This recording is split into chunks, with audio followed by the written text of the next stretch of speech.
কেমন আছে দেশের মানুষ, কেমন দেশের চিত্র।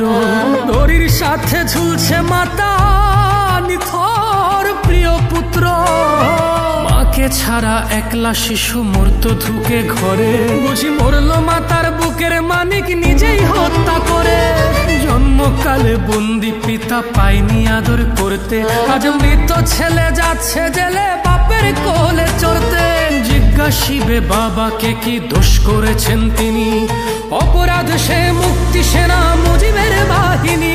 তাই পারবে না পিতা কোলে তুলে নিতে, কবরেতে দু মুঠো মাটি দিতে, বিদায়ের কালে পত্নীর ভালে অন্তিমবার চুমু এঁকে দিতে। ছাত্রলীগের পরিবার আজ গনিমতের মাল, তার খুন ধর্ষণ সবটা ওরা করেছে হালাল। ম্যান হলেতে ভেসে থাকে মুজিব সেনার লাশ, বাংলা যেন ঝুলে আছে গলায় দিয়ে ফাঁস। আসবে সময় মুজিব সেনারা দেবে এর প্রতিদান, ওই দানবগুলোর বক্ষ চিরে করবে রক্তপান। আমি নিজের জিহ্বা কেটে সেদিন মারব মুখে তালা, করব না প্রতিবাদ, দেখব রক্ত হোলি খেলা।